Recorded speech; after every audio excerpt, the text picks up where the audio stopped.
제도적 허점도 보완하고 또 불식되지 않고 있는 국민들의 여러 의혹들, 불안을 해소하기 위해서는 사전투표를 없애는 것이 그 근본적인 해결이라고 생각합니다.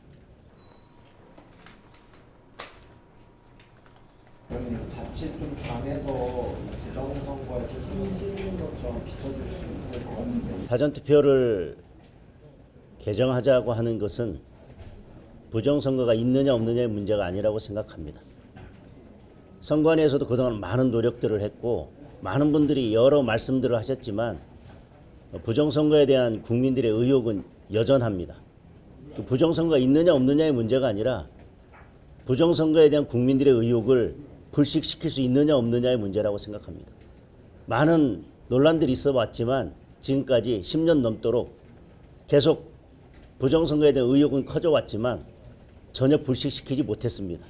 최근에는 더 커지고 있고 특히 선관위 부정채용 의혹이 눈덩이처럼 커져서 국민들의 분노를 사고 있지만 현재는 이에 대해서도 감사원 감사를 할 수 없다고 결정을 내렸습니다. 그러면 선거 관리에 대한 공정성, 객관성을 국민들께서 믿어주시겠습니까? 이런 여러 상황들을 볼 때 부정선거가 있느냐 없느냐의 문제로 접근할 것이 아니라 부정선거에 대한 의혹이 해소되고 있느냐 아니냐, 그리고 또 사전선거 제도 자체에 여러 가지 관리 부실이 있느냐 없느냐, 또 제도 설계 자체에 의혹이 생길 만한 지점들이 있느냐 없느냐의 문제로 저는 귀결된다고 생각합니다.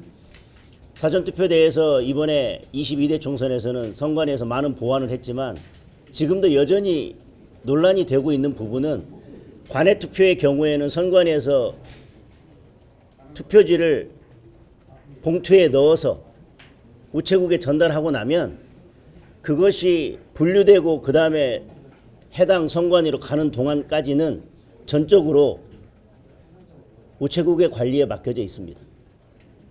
다시 말하면 관외 선거 투표용지는 우체국에 전달이 되고 나면 전달될 때까지, 그리고 분류될 때까지 그 시간 동안 우체국 안에서 어떤 일이 일어나고 있는지에 대해서는 누구도 감시하지 못하고 선관위도 전혀 개입하지 못하고 투표 참관인들도 이에 대해서 전혀 참관할 수가 없습니다.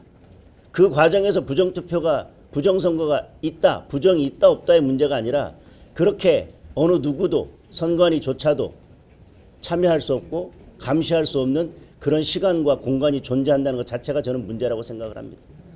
따라서 이번 기회에 제도적 허점도 보완하고 또 불식되지 않고 있는 국민들의 여러 의혹들, 불안을 해소하기 위해서는 사전투표를 없애는 것이 그 근본적인 해결이라고 생각합니다. 의원님 외에도 당에서 사전투표제 폐지 주장하시는 분들이 계신데 당내 공감대 어느 정도로 이루어졌는지 방문 가능성도 있는지.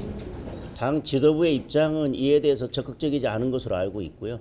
다만 그 입장은 선관위 이 부정채용 관련된 문제 그리고 헌재 결정이 나기 이전의 입장으로 알고 있습니다. 저는 당 내에서도 사전투표 폐지에 대해서 공감하는 의원님들이 많이 계시다고 생각을 하고 있고 앞으로 당내에서 논의를 계속 이어나가도록 하겠습니다. 그리고 저부터 나서서 여러 의원님들도 설득하고 국민들도 설득해 나가도록 하겠습니다.